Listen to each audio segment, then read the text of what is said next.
반갑습니다. 4월 24일 수요일 큐티 스케치 시간입니다. 오늘 본문은 열왕기상 9장 1절부터 9절까지의 말씀입니다. 오늘 본문은 이렇게 시작합니다. 솔로몬이 여호와의 성전과 왕궁 건축하기를 마치며 자기가 이루기를 원하던 모든 것을 마친 때에 여호와께서 전에 기브온에서 나타나심 같이 다시 솔로몬에게 나타나사.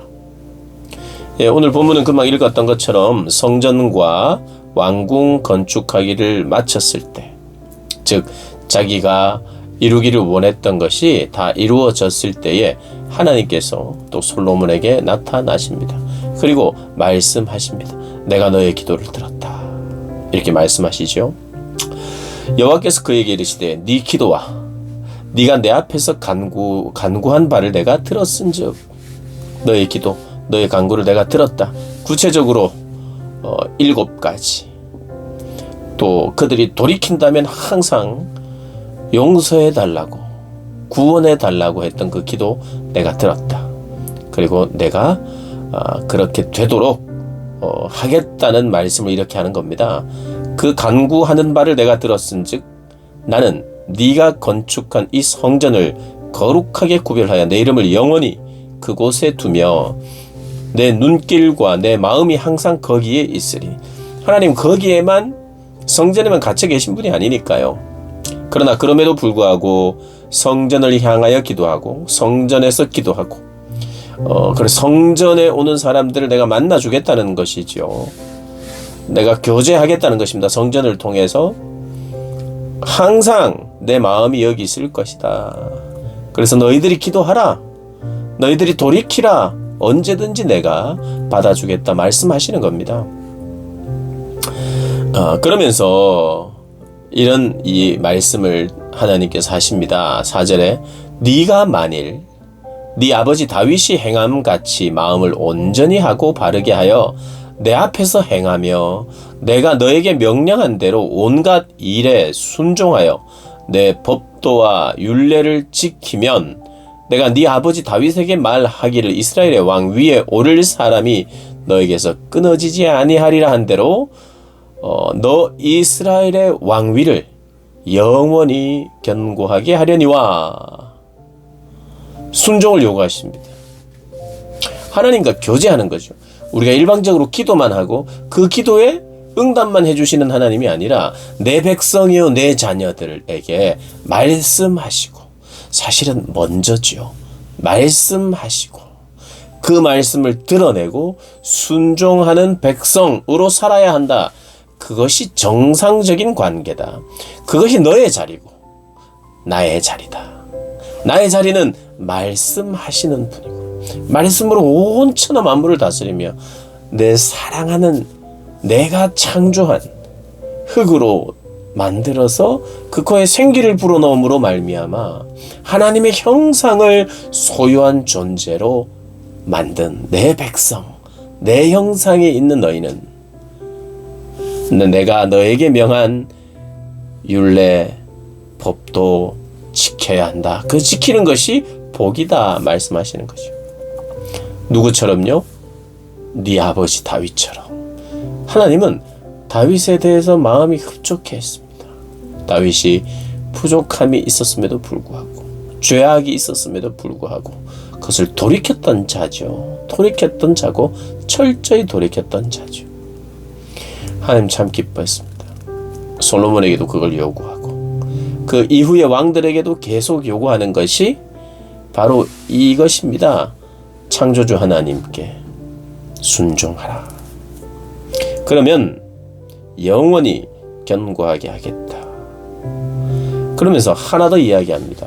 그런데 만약 그렇게 하지 않으면 왕위는 끊어질 것이다. 그리고 이 성전도 내가 거룩하게 하고 내가 너희들 만나주겠다고 약속한 곳이고 응답하겠다고 약속한 곳이고 그곳에서 하는 기도와 혹시라도 범죄함으로 멀리서 성전에 올 수 없어도 성전을 향하여 기도하고 돌이키면 내가 약속대로 응답하겠다. 이렇게 말씀을 하셨지요. 그런데 너희가 순종하지 않는다면 내가 거룩히 구별한 이 성전까지도, 오늘 이렇게 이야기합니다. 7절에 내가 이스라엘을 내가 그들에게 준 땅에서 끊어버릴 것이요. 어떻게 하면요, 너희 앞에 둔 나의 계명과 법들을 지키지 않고 가서 다른 신을 섬겨 그것을 경배하면 끊어버리겠다고 말씀하십니다. 약속의 땅입니다. 약속의 땅에서 쫓겨난다. 약속이 있습니다. 약속이 파괴되는 거예요. 약속의 땅에서 쫓겨난다. 영원히 이 땅에서 거할 것이라고 약속해 주셨는데 불순종하면, 우상을 섬기면 약속의 땅에서 쫓겨납니다. 성전은 어떤 곳입니까? 하나님 만나 주시기로 한 구별하여 하나님의 눈길이, 마음이 머무는 그곳, 약속의 장소 파괴시킨다는 겁니다. 약속이 파괴돼요. 물론 하나님은 그 약속을 인간의 파괴한 약속이지만 그것을 회복해내고 다시 갱신하셔서 또 약속하시고 그 약속대로 주님 이루어 가시는 분이시죠. 그러나 하나님께서 말씀하시는 거예요. 약속의 땅도 영원한 것도 아니고 이 자체는 의미 없다. 성전도 영원한 것이 아니라, 영원한 것은 나중에 오는 것이고, 성전 영원한 것도 아니고, 성전 이거 아무것도 아니다라는 거예요. 무엇이 빠지면, 핵심이 빠지면, 생명이 빠지면 그 생명이 뭡니까?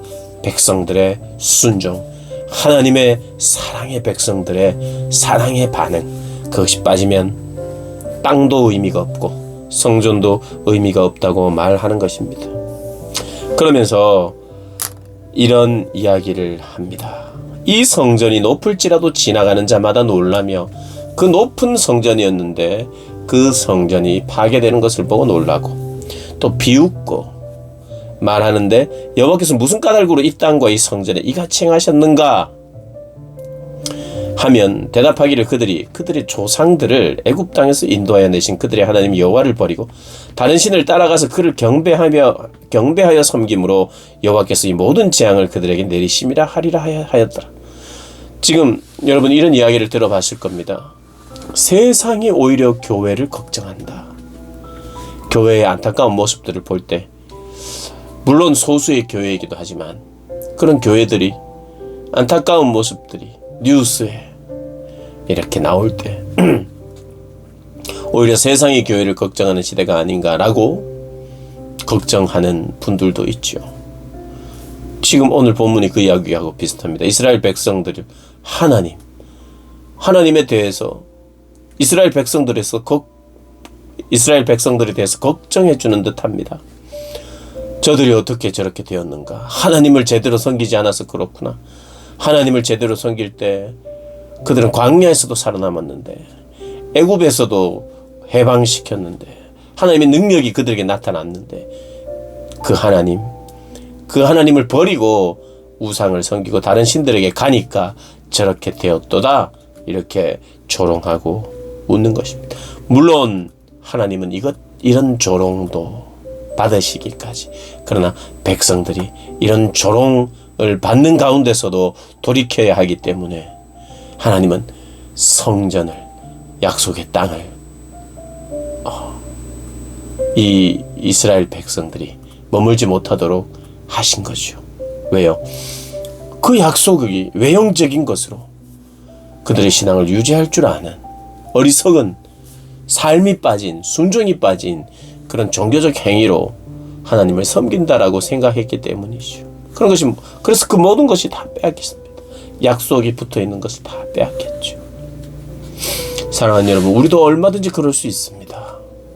하나님 앞에 순종할 수 있는, 앞서 우리를 위하여 순종하신 예수님 바라보면서 예수님의 순종이 나의 순종입니다 고백하면서 예수님과 함께 순종의 자리에 있어야만 우리 하나님이 우리를 받으시는 것이죠. 순종의 사람으로 서는 우리 모든 분들 되시기를 주님의 이름으로 축복합니다.